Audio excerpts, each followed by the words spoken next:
Он своим творчеством сумел, так сказать, возвысить кинематограф до высот соседствующих, более старших видов и жанров искусства. Это первая причина. Il est très intolérant, Bresson, c'est-à-dire que tout ce qui n'est pas sa façon à lui de faire du cinéma, il a un grand mépris et il considère que, en dehors de lui, pratiquement le reste du cinéma des cinéastes n'existe pas. J'ai le sentiment d'avoir appris à être difficile dans mon choix pour tout. Bon, je pense que j'avais ça en moi, mais je crois que Bresson m'a servi de révélateur. I mean, I think it's extremely difficult to make a film like Bresson does because he makes it appear so simple. It's like a simple recipe. He says, this is how you do it. Yet every time someone tries to copy, the souffle falls flat.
Danke, meine Herren Offiziere.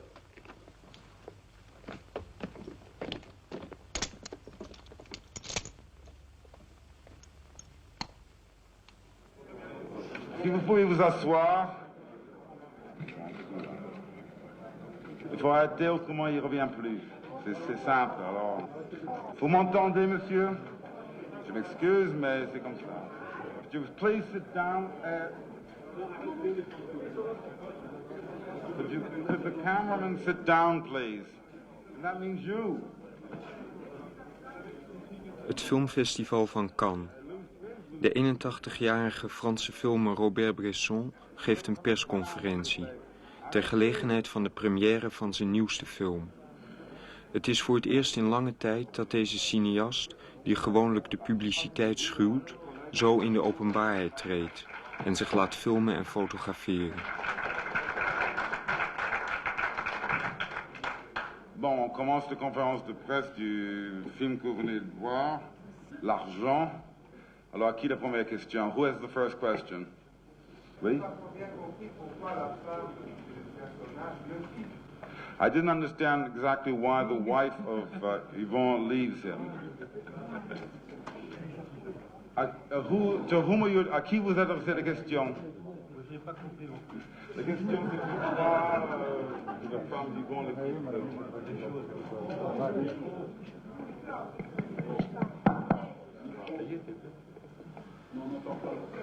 Je dis que je n'ai pas compris non plus. La femme non plus, personne n'a compris. Il ne s'agit pas de comprendre, il s'agit de sentir, ce n'est pas la même chose. It's not a question of understanding, it's a question of feeling, which is not exactly the same thing. Monsieur Bresson, je trouve votre film pas très plaisant, mais intéressant. Vous avez une écriture tout à fait spécifique que je qualifierais de frustrante pour le spectateur. Si vous êtes d'accord avec cet adjectif-là, qu'est-ce que vous en pensez? Et pourquoi faites-vous des films frustrants pour les spectateurs? Pourquoi faites-vous des films quoi? Why do you make films that frustrate the spectator? And do you agree that you do? Oui. Frustrant pour le spectateur.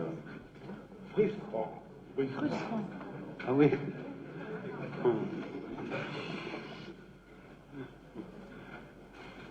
De quel spectateur parlez-vous? What spectators are you talking about?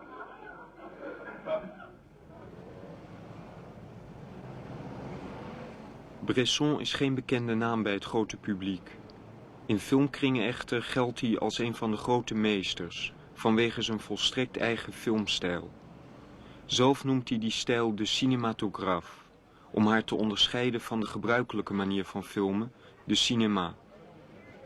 Voor ons, als filmstudenten, was de kennismaking met Bressons films een schok. Ze waren anders dan alles wat we op de filmacademie leerden. Zijn stijl onderscheidt zich door een grote soberheid.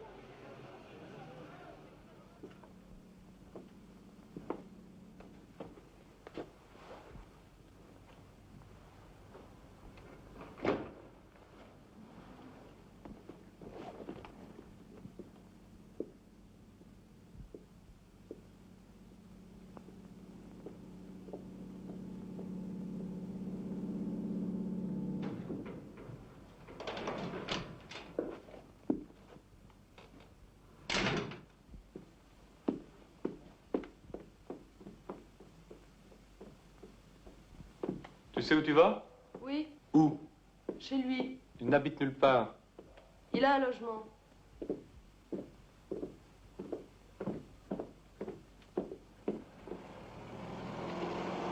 Tu vas faire mourir de chagrin tes parents. Je n'y peux rien.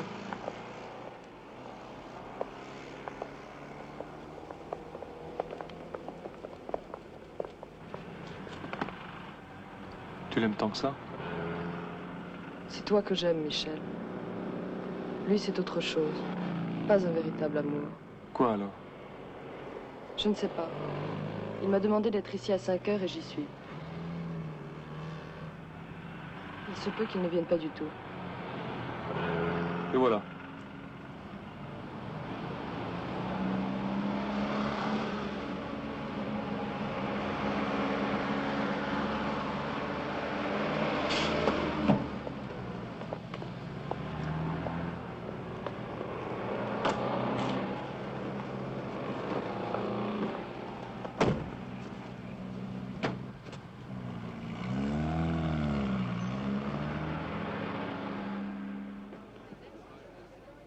We zagen die stijl in Bressons oude zwart-wit films, maar ook in zijn meest recente, over onze generatiegenoten. We besluiten het nader uit te zoeken. Maar Bresson wil niet gefilmd worden. Hij weigert het al jaren, zegt hij door de telefoon.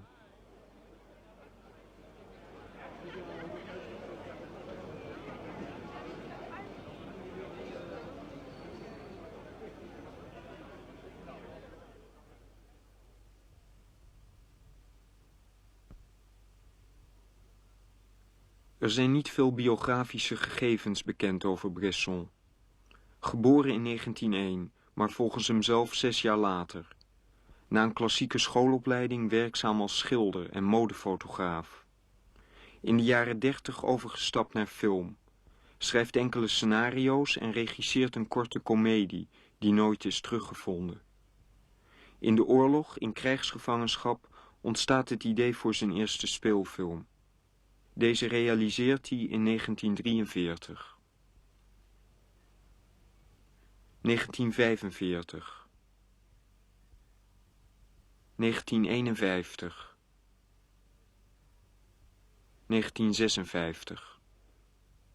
Je me souviens que je le regardais travailler et ça paraissait à la fois très simple et complètement incompréhensible. C'est-à-dire que personne sur le plateau ne semblait comprendre ce qu'il faisait. Il refaisait, par exemple, un plan très simple, il le refaisait 50 fois. Et on ne savait pas très bien pourquoi il le refaisait 50 fois. Mais je comprends ça très bien, moi, maintenant que je fais des films, parce que ça m'arrive aussi, et quelquefois, comme metteur en scène, les techniciens me regardent comme si j'étais fou, parce que je cherche quelque chose, mais je ne sais pas très bien quoi, et puis ça arrive, je dis, voilà, c'est ça que je cherchais, mais je ne savais pas le dire. Et je crois que Bresson, sa méthode est une méthode de recherche. Je ne crois pas qu'il sait exactement ce qu'il fait quand il travaille, mais je crois que c'est pour ça qu'on lui reproche souvent d'avoir des dépassements dans ses films et de dépasser ses budgets. C'est parce qu'il cherche, et il cherche tout seul. Et il trouve, il finit par trouver, mais c'est toujours très mystérieux, et c'est quelque chose que je crois qu'il ne peut pas vraiment lui-même savoir à l'avance.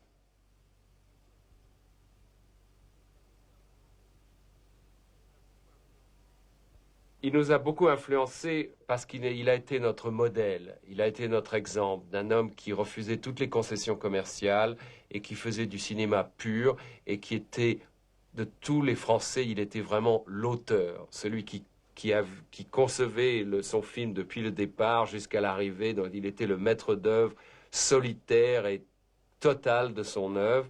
Et dans ce sens, nous l'admirions tous beaucoup.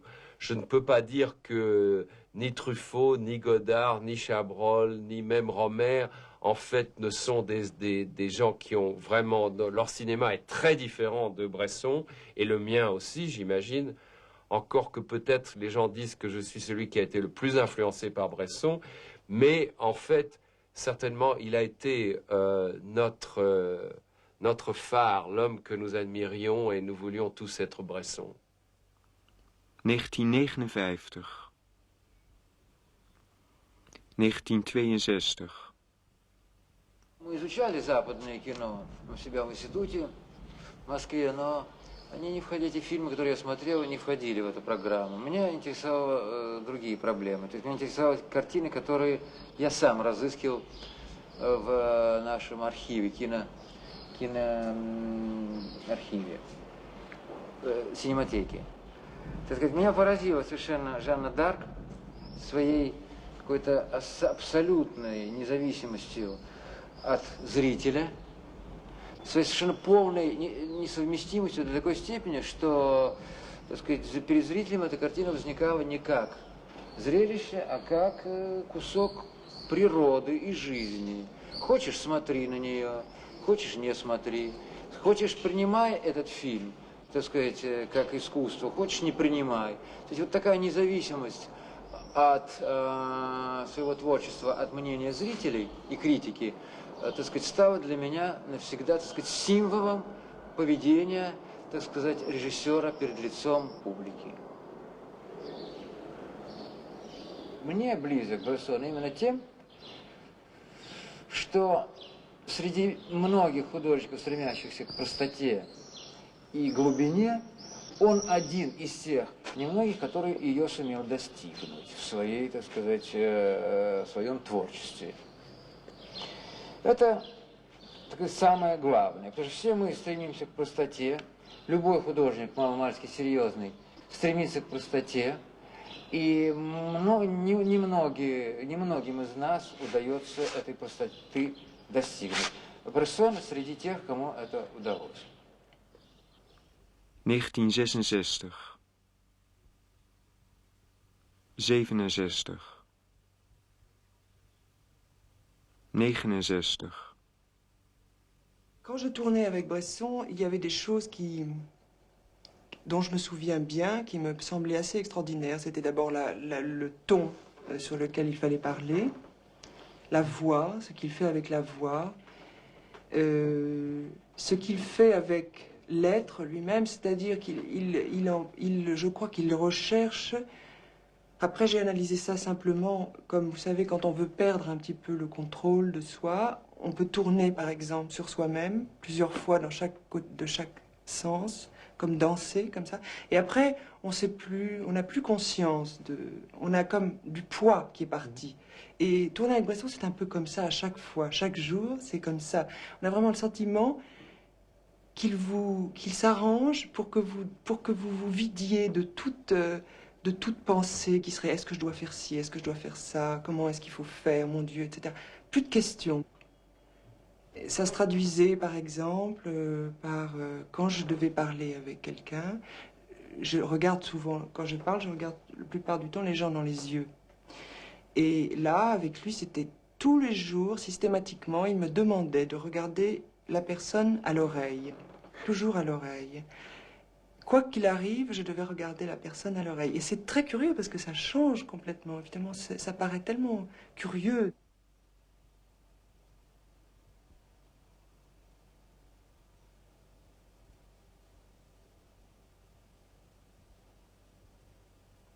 Quand on a tourné avec Bresson, on a du mal après à devenir vraiment acteur, c'est-à-dire à exhiber de façon...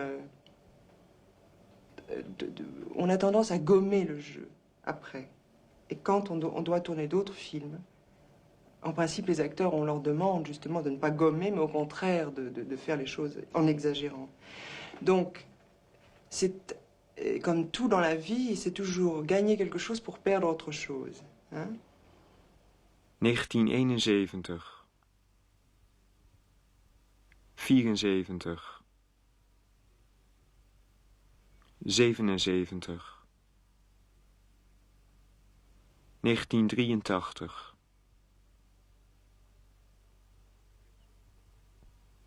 Bresson heeft maar 13 films gemaakt in een periode van 40 jaar. Films die veel prijzen hebben gewonnen, maar weinig publiek trokken en in een enkel geval zelfs leidden tot het faillissement van de producent. Allô, c'est Majestic. Bonsoir, est-ce que vous pouvez me donner la chambre de Monsieur Bresson, s'il vous plaît?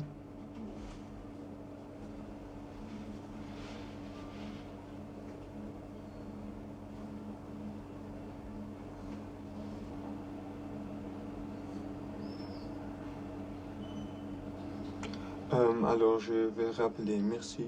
Au revoir.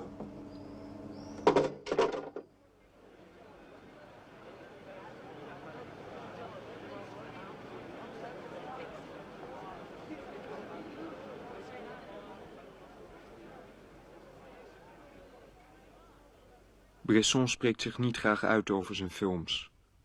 Maar enige jaren geleden verscheen er een boekje van hem met aantekeningen over zijn filmstijl die hij door de jaren heen had verzameld.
Lancelot.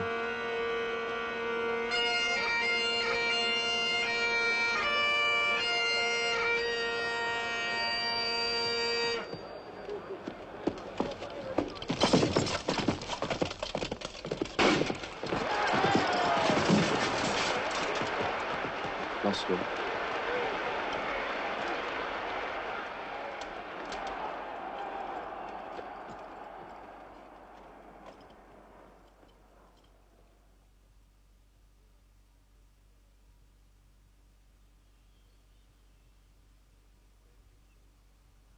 Bij Bresson laat de camera veel niet zien. Vaak zien we alleen stukjes, onderdelen van een groter geheel.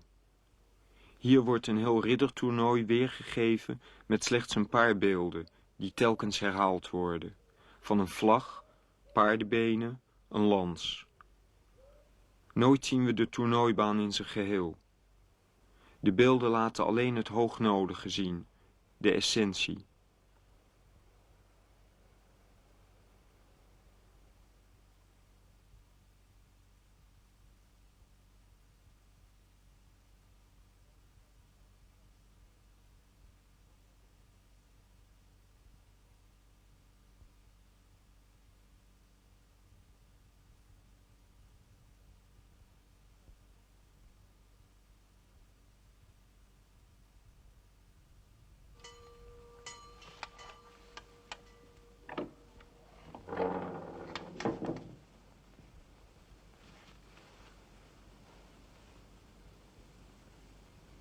Lancelot.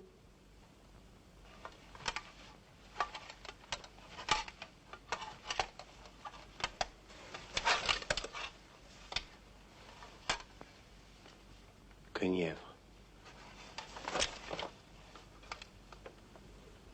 Tu es vivant et tu es là. Rien plus jamais ne t'écartera de moi.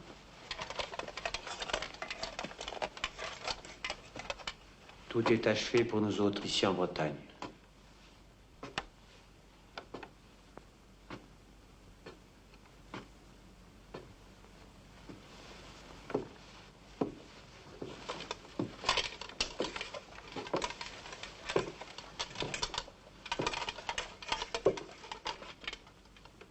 Je ne puis plus attendre.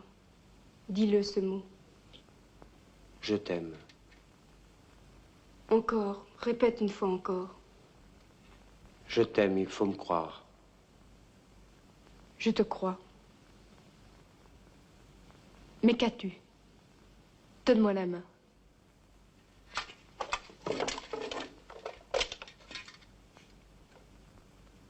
L'autre que tu me caches.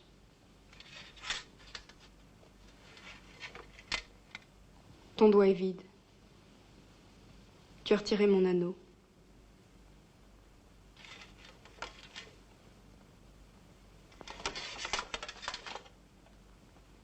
Parle, cesse de m'effrayer. Le Graal, je l'ai vu. Le Graal? Une nuit dans une chapelle en ruine où j'allais prendre refuge. Une voix qui me reprochait fourberie, félonie, mensonge, m'a fait reculer. Cette voix, je l'ai encore dans l'oreille. Tu l'as rêvé. Je ne serai plus ton amant, Guenièvre. Je t'ai juré à Dieu sur mon épée nue. Tu as fait ça? Je l'ai fait. Pour que Dieu t'entende, il t'aurait fallu être délié d'un autre serment. Je te demande de me délier de ce serment-là, Guenièvre. Mais je m'étais donnée à toi tout entière, et tu m'avais prise.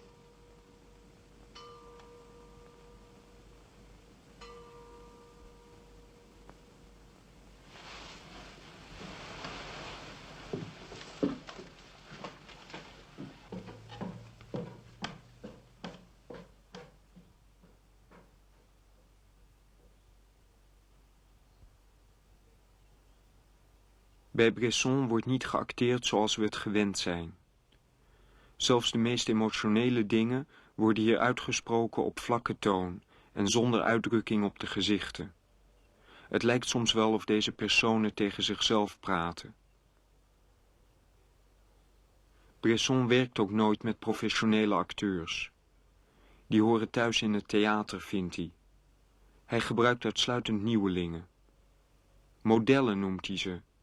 En hij oefent vaak langdurig met hen om ze de teksten te laten uitspreken zonder enige intonatie.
Après 3 semaines d'efforts, faisant le moins de bruit que je pouvais, j'étais parvenu à séparer dans le sens de la longueur 3 planches. Mais elles restaient fixées au cadre en haut et en bas par des tenons contre lesquels se tordait le manche de ma cuillère.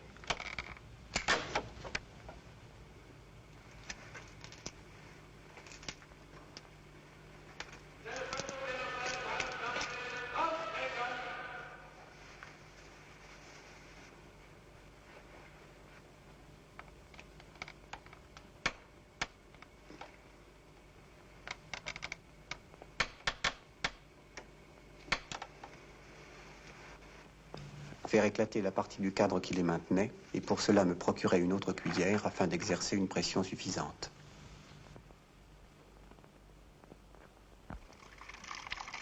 La Bible? J'ai de la chance. Un miracle. C'est vrai que depuis hier, tout a changé. Silence, pas parler. Moi aussi, j'ai de la chance.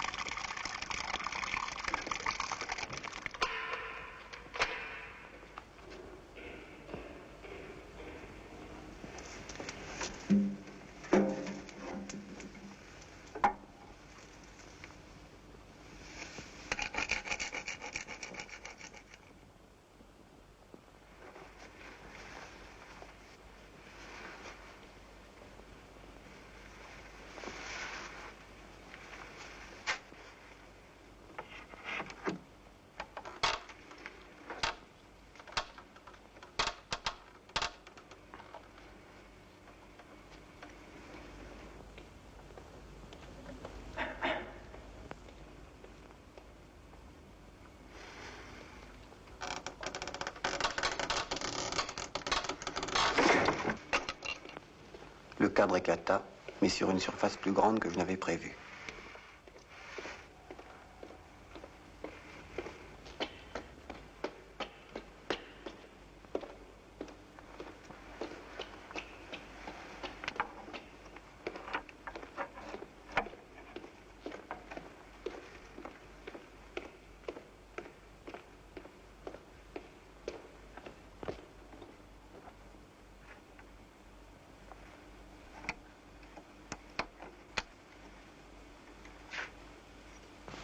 Je pus remettre le morceau en place et le faire tenir.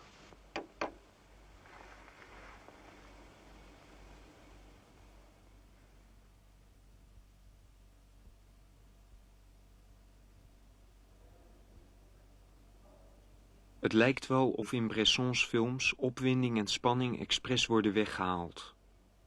In deze film is de afloop van het verhaal al bekend door de titel. Er is weinig actie en er gebeuren helemaal geen spectaculaire dingen. Wel is er veel herhaling. Er heerst een ritme van gelijkmatigheid. De gevangene vertelt bovendien vaak letterlijk wat er ook al in beeld zichtbaar is. En ook wordt er geen muziek gebruikt om het spannend te maken.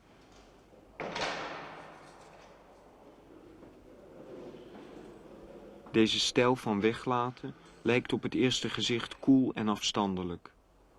Spanning wordt weggedrukt, emoties worden ingehouden.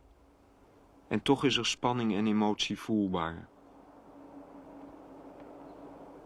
Il y a à dire les choses mécaniquement. Mais au fur et à mesure qu'on les dit mécaniquement, il y a un passage à l'intérieur de la personne et un retour qui fait que cette mécanique devient vivante.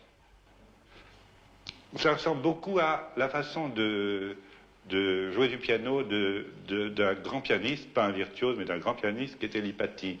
Et Lipatti donnait de l'émotion avec de la retenue et de la régularité.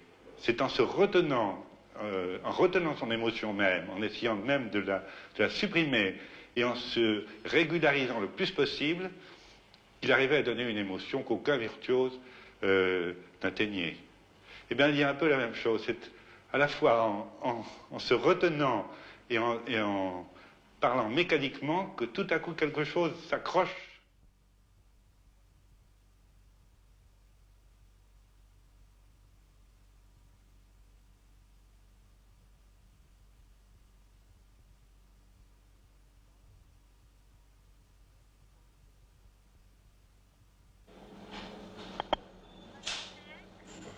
Bonjour, est-ce que vous pouvez me donner la chambre de monsieur Robert Bresson, s'il vous plaît? Oui.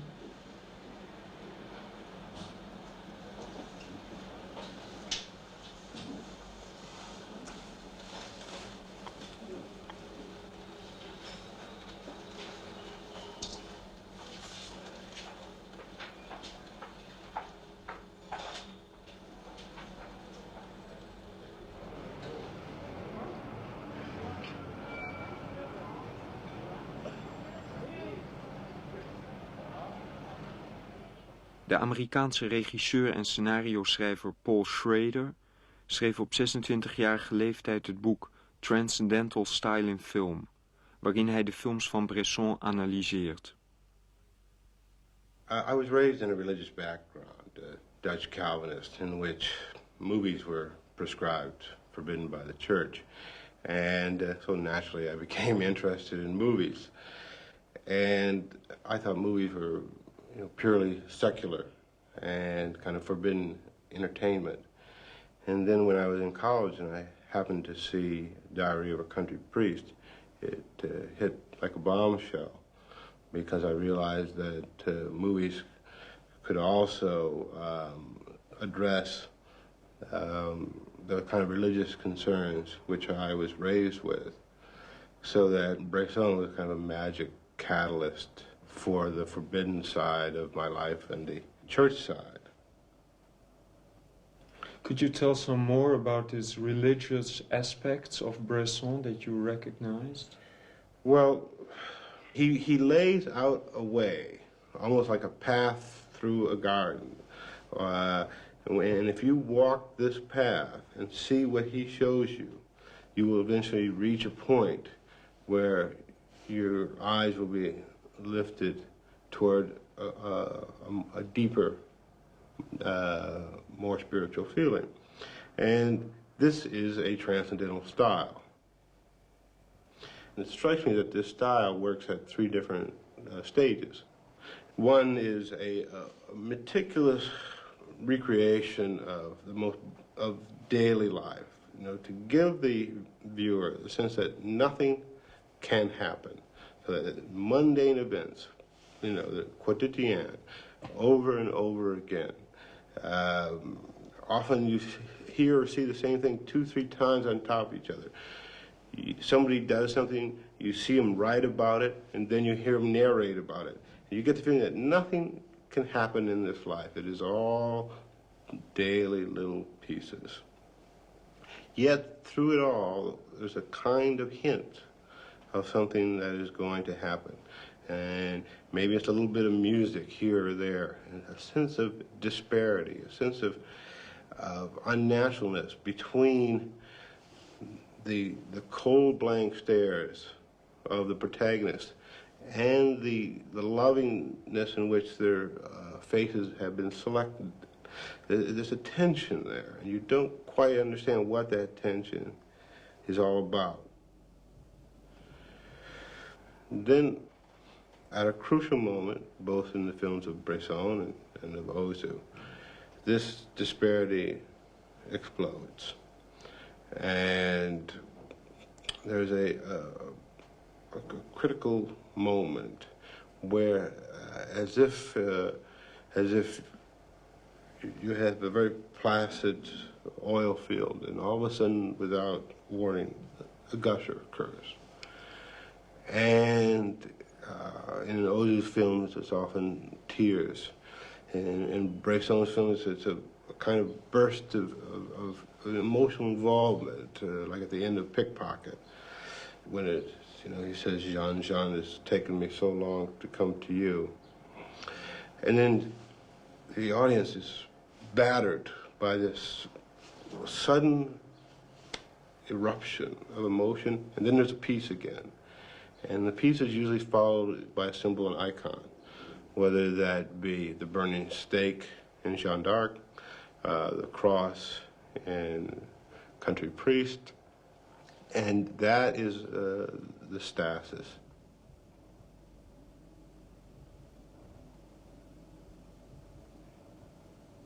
It's like the stake in Jeanne d'Arc Bresson is saying that it took, Christianity several hundred years to develop the icon of the cross, so that now you can see a cross and it has iconographic power, that you feel something when you see a cross. And that was solely developed through theology and through generations. He says, well, I'm going to do the same thing in an hour and a half in a movie, and I'm going to leave you with an icon, which is this charged stake. And I want you to have the same feeling about that charged stake that you do at the cross. Now, did Bresson ever comment on your views of his work? Oh, I think that when I sent him a copy of the book, or at the time I was working at the book, I had written a couple articles. He wrote a very nice note saying that he found the ideas interesting and perhaps true or somewhat true. But, I think he's a smart enough man not to talk about it when he can do it. And did you ever speak to him personally? Oh, I interviewed him quite a few years ago for Film Comment magazine. And it's published in that magazine, but it's a rather strange interview because I asked a series of questions and he gave a series of answers, and they never met. I had certain questions I wanted to ask, and he had certain answers he wanted to give, and we each did our respective jobs, but the questions were never answered.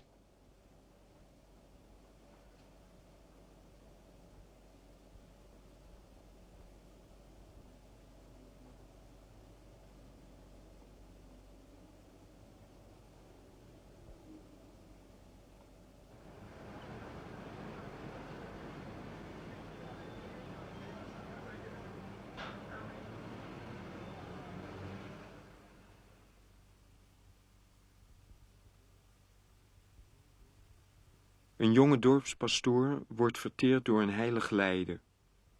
Hij vindt rust in het aanvaarden van de dood. Een ter dood veroordeelde gevangene probeert te ontsnappen. Door een combinatie van doorzetten en toevalligheden lukt het hem tenslotte.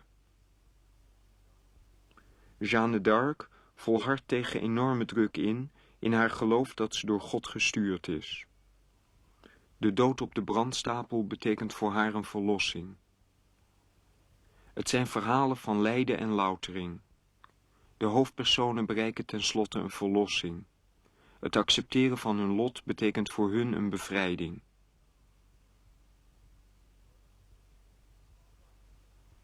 In de latere films van Bresson lijkt er iets te veranderen.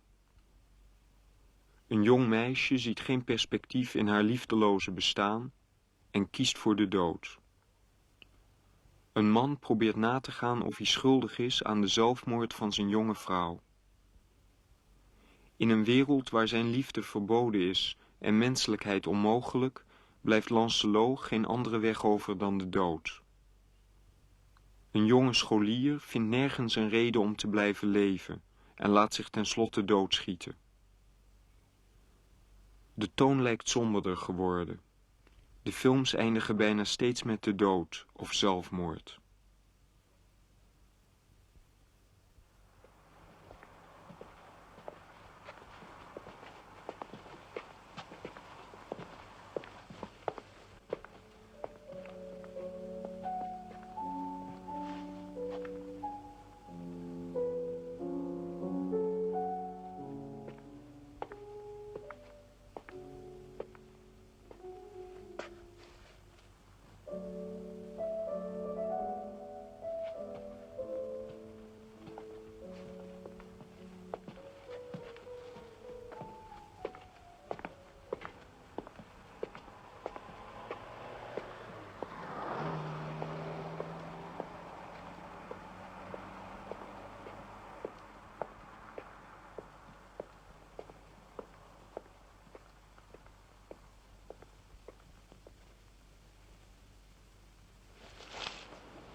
Où va-t-on?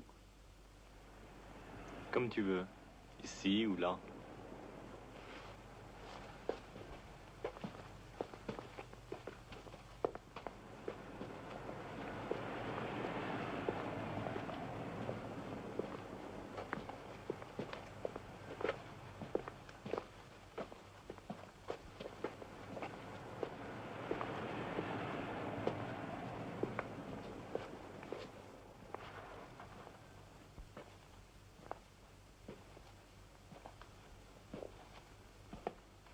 J'avais cru que dans un moment aussi grave, j'aurais des pensées sublimes.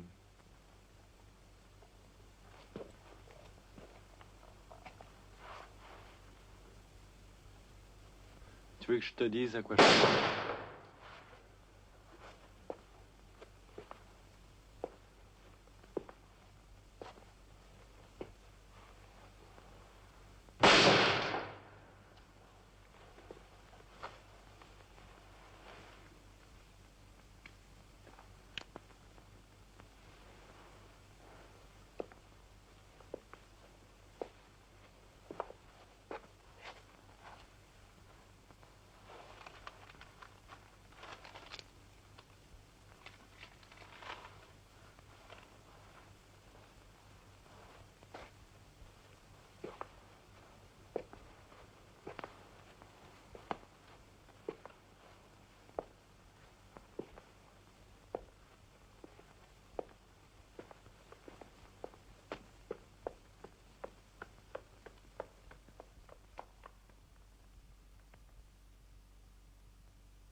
Allô, bonsoir, Monsieur Bresson.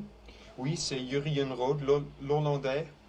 Oui, je m'excuse de vous appeler à cette heure, mais je voulais demander si vous avez peut-être demain un peu de temps pour nous, comme on avait dit quand on se rencontrait à Paris. Oh non, j'ai vu le film ce matin, oui, mais pour nous, alors...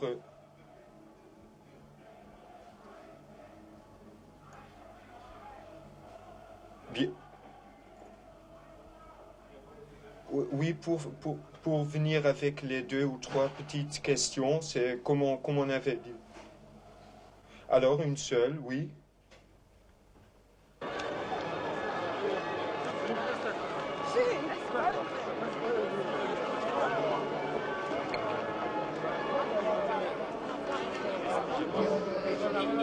On va remarquer au passage l'arrivée de l'équipe de Monty Python.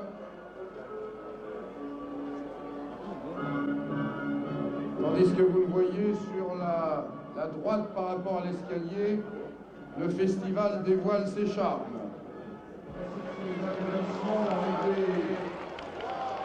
Mademoiselle Fort-Armentière, venue directement du Nord jusqu'à Cannes, en compagnie de Louis Gasset, Valérie Renaud. Messieurs, mesdames, meine Damen und Herren, my lords, ladies and gentlemen, j'ai l'honneur de donner le Grand Prix du cinéma de création à Robert Bresson. De l'argent.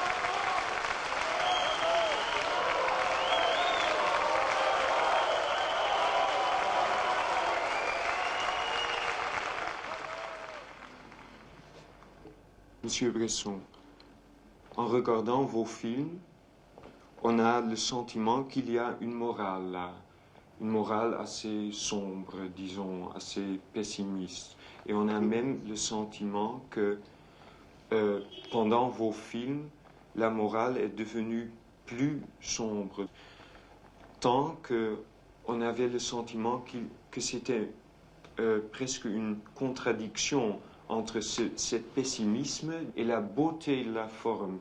D'abord, je vais vous dire quelque chose. Vous confondez le mot pessimisme avec le mot lucidité. La lucidité n'est pas forcément pessimiste. Oui. Mais la morale aussi, la morale est une chose plus large. La morale, je ne conçois pas une morale noire.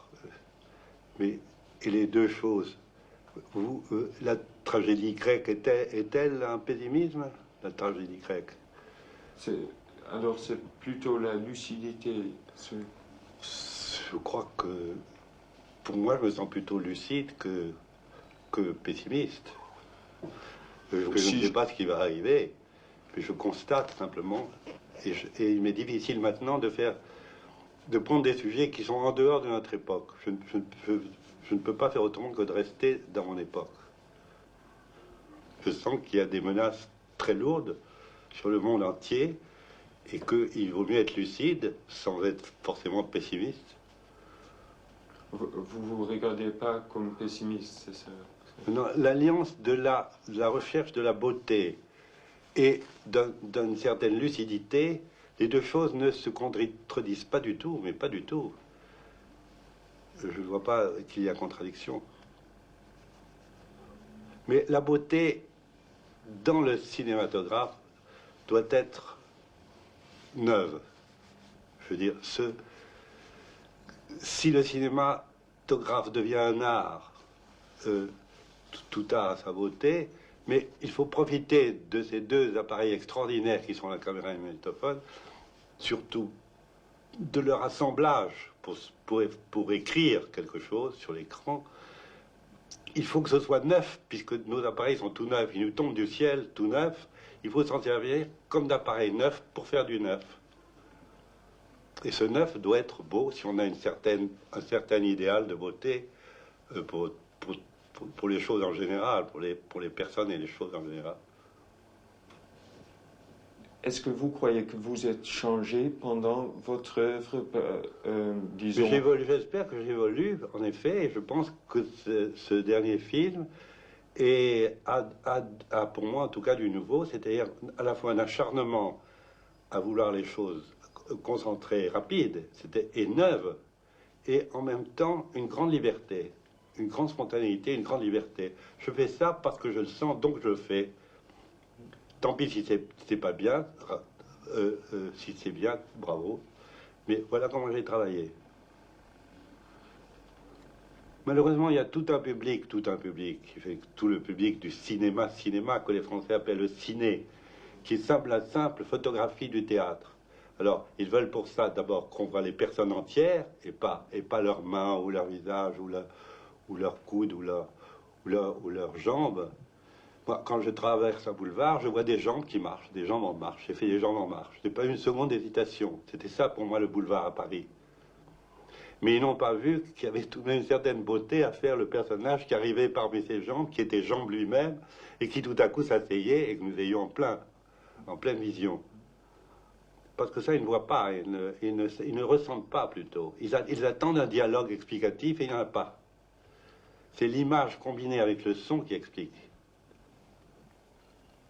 Est-ce que le public va comprendre ce style? Mais non, il ne comprend pas. Il faut comprendre. Si on lui donne toute la journée des films qui sont de la photographie d'un spectacle, il ne comprendra pas. Il cherche le jeu des acteurs et leur façon de parler, les modulations de leur voix, leur réussite. C'est tout ce qu'il cherche. Il voit. Et s'il n'y a pas de jeu, et s'il n'y a pas des acteurs connus, il voit le vide. Je les comprends très bien. Alors, mais le cinéma doit évoluer, il ne peut pas rester éternellement dans cet état, et le cinéma peut être une chose immense. Et est-ce que il doit évoluer. Voilà, je finis là-dessus. Je peux vous demander seulement un conseil à des jeunes cinéastes? C'est la dernière question. Je finirai par une phrase de Stendhal qui est très belle, que vous connaissez sûrement, qui est « Ce sont les autres arts qui m'ont appris l'art d'écrire ».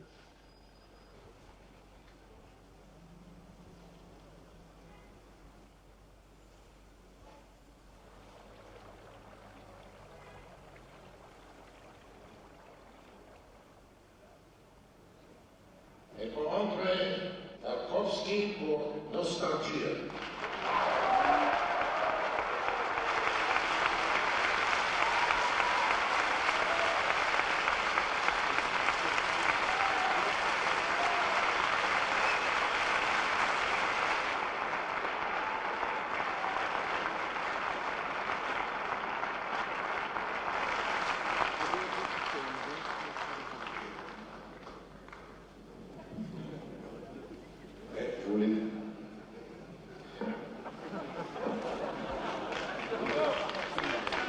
Dans le silence, avouez que c'est quand même un beau plateau, non?